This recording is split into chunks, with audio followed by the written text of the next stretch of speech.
Ligne directe au cœur de l'Europe. Une émission présentée par Nicolas Don. Bonsoir à tous, nous voici donc pour beaucoup d'entre nous à l'entame d'un deuxième mois de confinement et c'est loin d'être fini, nous assurent les responsables politiques de toute l'Europe. La perspective n'est certes pas la même partout. Quel sens donner à cette période de notre existence que nous n'aurions jamais osé imaginer? Nous allons débattre et essayer de trouver des réponses avec vous, bien sûr, et avec nos deux invités, Sophie Cornette, psychologue, consultante en développement humain et spécialiste Gestalt thérapie, confinée du côté de Bordeaux, et le père Michel Kubler, ancien rédacteur en chef du quotidien La Croix, confiné lui aussi à Rome, là où il vit et où il travaille actuellement. On va commencer par vous donc, Sophie Cornette, car en ce moment, on vous consulte énormément sur cette crise et avec beaucoup d'angoisse. Je vois l'expérience de ceux qui sont confinés et ceux qui sont impactés professionnellement, soit qui sont à l'hôpital, soit qui sont en EHPAD. Dans les deux cas, on est dans une expérience qui est traumatisante. La mise en place du confinement a permis une protection physique et aujourd'hui, on est également dans une sorte d'agression psychique, c'est-à-dire que les gens ne savent pas jusqu'à quand ils vont rester dans cette situation. Certains sont dans la solitude. L'autre, vous l'avez dit Nicolas, c'est la liberté, la perte de liberté, puisque les personnes se retrouvent, étaient habituées à travailler par exemple, avoir un rythme, ils avaient une routine. Et aujourd'hui, c'est un traumatisme qu'ils sont en train de vivre dans leur routine et qui peut amener à des angoisses fortes aussi de finitude, parce qu'il y a des risques de personnes des proches qui meurent et qui meurent seuls, qui sont éloignés. Ce qui est le plus frappant, Michel Kubler, moi, ce qui me frappe le plus, c'est sûr qu'on essaie d'en tirer quelque chose de cette épreuve, ne serait-ce qu'établir une nouvelle routine qui nous permet de tenir. Mais ce qui, moi, me frappe le plus, et pardon de commencer cette émission par ce symbole si lourd, mais encore une fois, c'est ce qui touche le plus, c'est cet éloignement des proches au moment de la mort. Comment est-ce qu'on peut gérer spirituellement et affectivement ce genre de choses auxquelles, culturellement, nous ne sommes pas préparés du tout. C'est impensable pour nous. Je pense que c'est ingérable, hein, à un niveau déjà simplement anthropologique, humain, avant même de se référer à toute dimension spirituelle, voire religieuse. Il ne peut pas y avoir de recette, on ne peut pas indiquer un chemin, essayer comme ceci ou comme cela, chacun se débrouille. Déjà, en temps ordinaire, chacun se débrouille vraiment comme il peut face à la mort de ses proches. Alors, dans un contexte aussi extraordinaire que celui que nous vivons, je pense que vraiment, chacun doit aller puiser au plus profond de lui-même, et je dirais de l'affection, de l'amour, de la tendresse qu'il avait ou qu'il a pour la personne qui est partie, qui est décédée, pour accepter de la laisser partir dans cette impuissance-là où nous sommes réduits. Le chef de l'État en parlait dans sa dernière intervention il y a 2 jours, mais uniquement en ce qui concerne les EHPAD. Une possibilité de visiter ceux qui sont en train de s'en aller dans les EHPAD. Est-ce qu'il vous paraît souhaitable d'élargir cela à l'ensemble de la population? Je ne sais pas si on peut faire beaucoup plus, malheureusement, évidemment. Je pense qu'il y a il y a quelque chose de tragique là-dedans, qui est peut-être le cœur même du drame que nous vivons, en tout cas dans sa dimension anthropologique, pour ne pas dire sociale. On touche à quelque chose de l'humain auquel on n'a pas accès ou qu'on n'a pas l'occasion d'éprouver en temps ordinaire. Hein. C'est le propre des périodes de crise, sans doute, de nous faire toucher des situations extrêmes et d'en subir des effets en nous-mêmes et entre nous, sans doute, à l'occasion des effets tout aussi extrêmes. Sophie Cornette, vous voulez dire quelque chose? C'est une double peine, c'est-à-dire qu'en temps normal, face à la mort, on a déjà un sentiment de culpabilité qui est fort. Et là, non seulement on ne peut pas accompagner le dernier instant de vie de nos proches, mais en plus, on ne peut pas ritualiser, on ne peut pas accompagner le rituel et le deuil. La mort est culpabilisante parce qu'elle nous renvoie à tout ce qu'on n'a pas pu faire ou tout ce qu'on n'a pas pu être avec la personne qui part. Et donc, c'est de fait une situation, un deuil, on est dans le regret de ce qu'on n'a pas pu réaliser avec la personne qui part ou de ce qu'on n'a pas pu lui dire. Accompagner le dernier instant, dernier souffle de vie, c'est vraiment traumatisant. Et moi, ce que je peux pressentir et ce qu'on pressent avec la communauté des gestalt thérapeutes ou des psychothérapeutes avec lesquels je travaille, c'est comment on va se retrouver à plus long terme avec certainement des stress post-traumatiques ou des syndromes post-traumatiques du fait de cette situation. Michel Kubler. Oui, je voulais ajouter un autre point qui me paraît complémentaire, mais qui en rajoute encore, si j'ose dire, dans la complexité et dans la difficulté du moment. Mais pour nous tous, nous sommes enfermés. L'enfermement est censé nous sauver de notre propre mort. C'est-à-dire que le lieu qui est normalement, si on joue entre l'intérieur et l'extérieur, normalement, la vie est dehors. Et la mort, c'est le dedans, c'est l'étouffement, c'est le fait d'être enfermé. Là, c'est l'inverse. On ne sort pas parce que la mort rôde dehors. Et donc, la vie, elle doit être dedans. Le deuil que nous avons à vivre, le travail de deuil que nous avons à entreprendre lorsque quelqu'un de proche nous quitte, c'est compliqué par le fait que nous sommes encore plus brutalement et encore plus concrètement heurtés à notre propre mort par le fait même du contexte où nous sommes au moment où nous vivons ce départ. On va faire un tour à Sofia, en pays orthodoxe qui vit Pâques en ce moment. Donc, c'est le grand jeudi, c'est-à-dire jeudi, vendredi, dans la tradition orthodoxe. Florence Weisbruch, même problème avec les rites, avec les interdictions, avec une ferveur spirituelle qui est plus grande peut-être en pays orthodoxe qu'à Paris, à Rome ou ailleurs. J'ai envie de dire ce soir que nous sommes tous dans le même bateau. La question de la mort ici, elle reste en suspens. Elle fait partie de notre quotidien. On essaie d'éviter, on essaie de soigner, on essaie de prévenir. La Bulgarie entame sa 5e semaine de confinement et on est parti jusqu'à 13 mai pour l'instant. Donc, nous avons le port de masque obligatoire, nous avons tous les parcs et jardins qui sont fermés, nous avons même à Sofia les bancs qui sont retirés pour que les gens ne s'assoient pas, donc pour ne pas provoquer. Nous avons les villes qui sont fermées avec une amplification en fait des vérifications et des polices pour les fêtes qui approchent, qui sont ce dimanche-là. Alors, est-ce que, grande question qui se pose aussi ici en Roumanie, ça a été tranché, mais le débat court encore en Roumanie. Est-ce que les messes seront ouvertes? Non, les messes ne sont pas ouvertes, elles seront transmises à la télé. Et justement, ce matin, on a eu en fait de l'information qu'il y a plus de 4000 églises qui seront surveillées par des escortes policiers pour éviter justement le rassemblement. Pourquoi tout ça? Parce qu'en fait, on a eu des résultats d'une étude qui était pronostic en fait qui était fait. Donc ici, on dit que à 20% en fait à mi-mai, on aura le pic et on finira en fait et progressivement on repartira vers une reprise des activités pour le mois de septembre. 60% en fait, un deuxième cas qui dit qu'à 60% l'épidémie éclatera fin juin, mi-juillet, et la troisième pronostic à 20% probabilité qui se réalise, c'est mi-août. C'est la première fois que j'entends ce genre de prévision. Pourquoi cette différence bulgare? Vous avez une idée?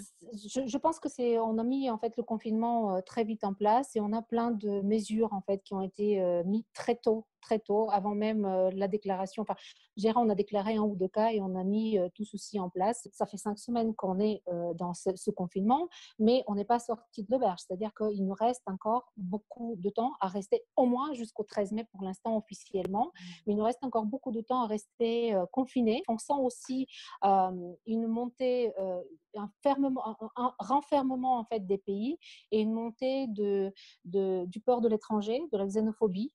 Oui. Un peu, voilà. Pourquoi? Parce que on l'a vu avec la fermeture des frontières, on l'a vu il y a 2 jours, Wizz Air devait lancer les vols vers l'Angleterre, puis finalement on a tout arrêté parce qu'il ne faut plus mélanger, parce qu'on ne sait pas qui est où, on ne sait pas où est le virus, on craint tout ceci. Et donc nous, la communauté française, en fait, on a souhaité accompagner les plus petits, nos enfants. Pour préparer le lendemain, pour éviter effectivement à ce que les gens aillent dans l'extrême. Donc, des mamans, on s'est mobilisés, on s'est dit, dans notre école, dans notre lycée français, on a plus de 80% des enfants qui sont bulgares. Donc, du coup, on a lancé en fait Parlons français. Donc, on a commencé à donner de notre temps et proposer aux enfants bulgares de parler français, de parler de la France, de parler de la Tour Eiffel, de parler de la sortie de la crise et du retour à l'école et de la redécouverte en fait de ce nouveau monde qui nous attend quand on sortira. Voilà, donc du coup, je termine par des questions vers nos invités ce soir. Comment on peut accompagner nos enfants dans ce confinement qui n'est pas encore fini et comment on peut les accompagner vers l'avenir, vers ce nouveau monde qu'ils vont découvrir quand ils vont reprendre le chemin de l'école, quand ils vont reprendre tous les contacts avec leurs copains, leurs amis. Je pense que, alors, les enfants, je ne sais pas, les petits-enfants, je pense qu'ils ont quelque chose, ils vivent une occasion d'être avec les parents unique. Et je pense, toute la difficulté, c'est comment les parents parviennent à vivre ça de façon unique. Il y a le problème de la scolarisation. Les cours à distance produisent des inégalités, enfin, renforcent des inégalités sociales. Donc, c'est la raison pour laquelle, en France, ils ont choisi de permettre aux élèves de retourner à l'école dès le 11 mai, ce qui était en même temps une aberration sanitaire parce que les enfants sont les plus forts vecteurs de la maladie. Donc, bon, là, on est dans des situations complètement paradoxales. Je pense que pour essayer de voir les choses de façon positive avec les enfants, il y a une occasion qui est très belle de ne pas être dans faire les choses, mais dans être avec eux. J'ai juste en fait envie d'ajouter deux éléments.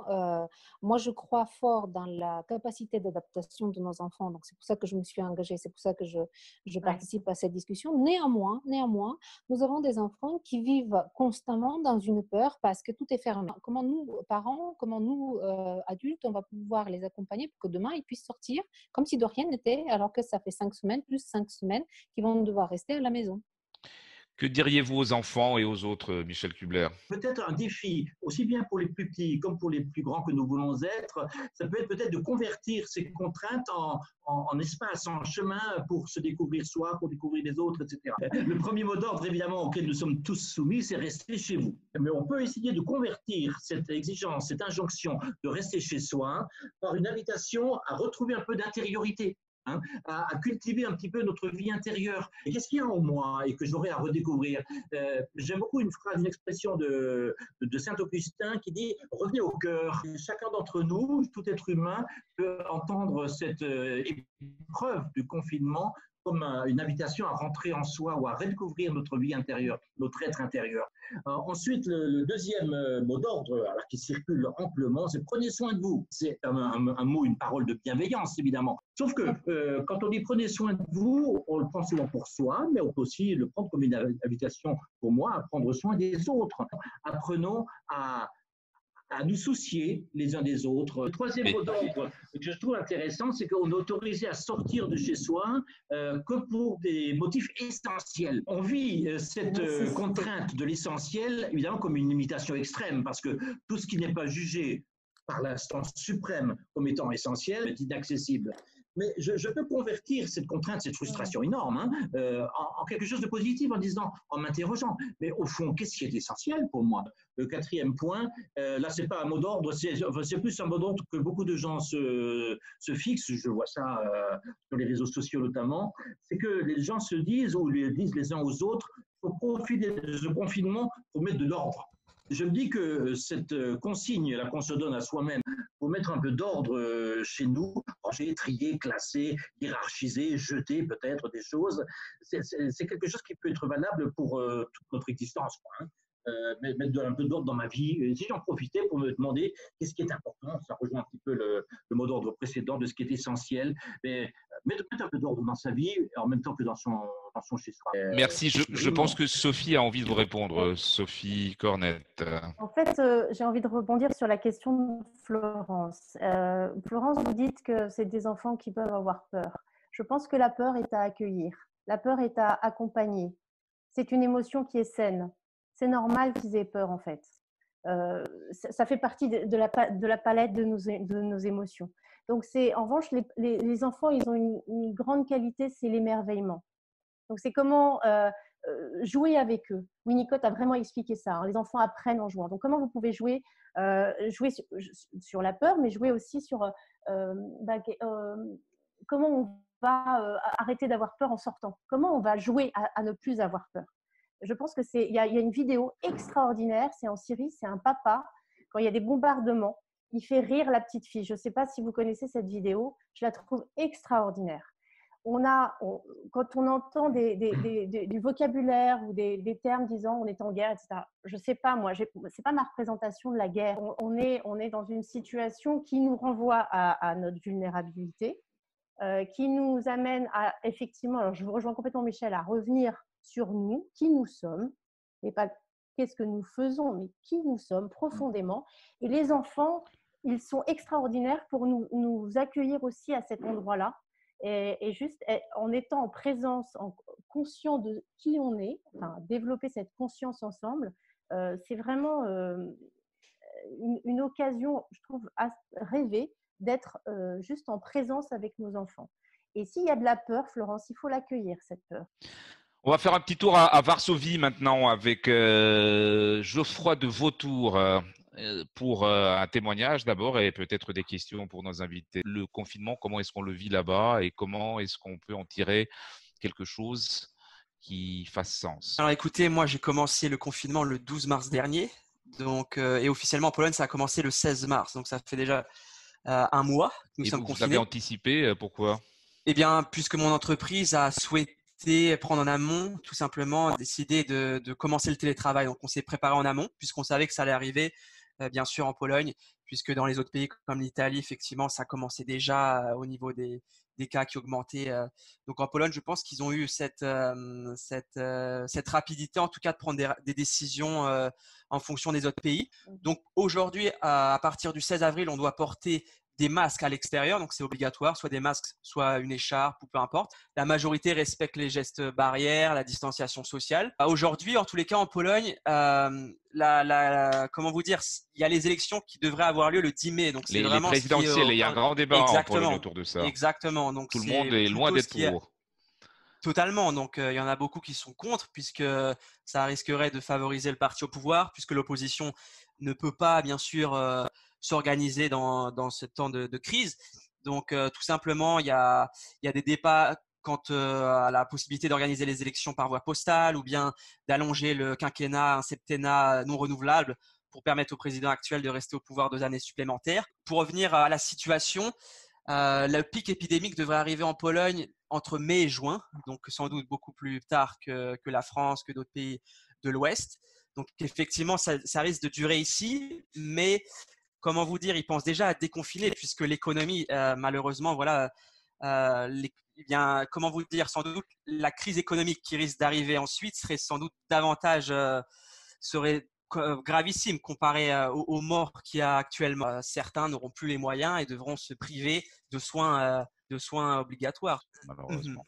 Est-ce que vous avez envie est-ce que vous avez une question pour… Bien, effectivement, au niveau de nos libertés individuelles, c'est vrai qu'on peut… je m'interrogeais justement à nos libertés individuelles. Ensuite, après le déconfinement, quel regard aurons-nous sur nos libertés, tout simplement? Est-ce qu'on serait prêt à en réduire pour avoir plus de sécurité ou Là, vous faites allusion au traçage éventuel pour dépister la maladie exactement. de manière plus performante? Absolument. Jusqu'où on serait prêt à aller, effectivement? Alors, Michel Kubler, qu'en pensez-vous? Dans la mesure où ça repose uniquement sur du volontariat, je trouve que nos libertés ne sont pas trop menacées, mais est-ce que le dispositif a encore un sens si ne peut concerner que les personnes qui veulent bien y participer? Je ne suis pas sûr. Donc pour moi, c'est un peu vain comme perspective. Sophie Cornette, est-ce que vous pensez que les gens sont prêts à le faire pour que leur santé ne soit pas mise en danger? Le problème, c'est la confiance. Est-ce qu'on a confiance dans ces systèmes qui nous permettraient effectivement de scanner, se scanner, être scanné et scanner les autres pour vérifier l'état de santé de chacun? La question qui me vient, c'est aussi la dimension, est-ce que cette crise ne va pas changer, ne nous demande pas de changer complètement notre façon de voir justement la liberté. C'est à repenser carrément notre mode de vie. Oui, et notre mode de vie économique. Oui, dans l'ensemble. Dans l'ensemble, quoi. Je pense qu'il y a quelque chose à redéfinir. Ce virus nous force à nous emparer d'une dimension collective qui va au-delà de la liberté individuelle. Donc, j'espère qu'au niveau de l'Europe, d'un point de vue économique, on va réfléchir aussi de façon plus solidaire, qu'il va y avoir une Europe plus sociale pour faire face à cette crise économique, enfin, crise sanitaire et économique. Voilà. Moi, j'aimerais revenir avec Geoffroy et Florence sur les libertés individuelles parce qu'ils vivent dans deux pays qui ont connu la disparition totale de ces libertés individuelles pendant la dictature communiste, donc pendant plus de 30 ans. Est-ce que le débat est en cours chez vous, Florence? Est-ce qu'on parle de cette surveillance électronique qui, sans doute, rappelle des très mauvais souvenirs aux Bulgares comme aux Polonais, par exemple? Du tout, du tout. C'est pas à l'ordre du jour. Aujourd'hui, la question à se poser, c'est pas simplement est-ce qu'on est fliqué avec nos téléphones parce qu'on a l'application qui nous permet de voir qui est malade et qui n'est pas malade. Qu'est-ce qu'on fait des attestations? Est-ce qu'on a une réponse commune européenne du traitement des données qu'on récupère quand on fait nos attestations en partant, en sortant de la ville pour aller travailler ou en rentrant dans une autre ville pour aller travailler? Est-ce qu'on a une réponse européenne? Est-ce qu'on est prêt, tous pays européens, à dire on préserve les libertés des données des personnes? On sait que dans nos pays européens, on a une disparité au niveau nouvelles technologies, sécurité des données. La question à se poser, est-ce qu'on est prêt aujourd'hui, pays européens, à défendre la liberté, à sauvegarder en fait les données qui circulent et qu'est-ce qu'on va y faire demain avec tout ce qu'on a récupéré pendant cette période de confinement? Geoffrey, de votre tour, quel est le sentiment à Varsovie là-dessus? Eh bien, c'est vrai qu'en Pologne, en tous les cas, je sais qu'il y a des drones qui, dans quelques endroits, bien sûr, qui vérifient que la population respecte bien les distanciations, etc. Également, au tout début, il y a encore aujourd'hui, mais il y avait bien sûr l'application de la quatorzaine. Ceux qui revenaient de l'étranger devaient rester 14 jours chez eux et devaient se connecter à une application et à plusieurs moments de la journée, prendre un selfie. Et si jamais ils ne faisaient pas ces selfies, la police pouvait intervenir, pouvait les appeler, pouvait venir à leur domicile. Donc, je n'ai pas entendu parler à propos du déconfinement de la possibilité d'outils numériques aussi en Pologne pour de surveillance. Mais sans doute, effectivement, il y aura une réponse européenne à ce stade qui permettrait effectivement d'avoir une vision plus large avec tous les pays européens. Le mot de la fin, avec peut-être une petite remarque, et j'aimerais avoir vos avis là-dessus, Sophie Cornette.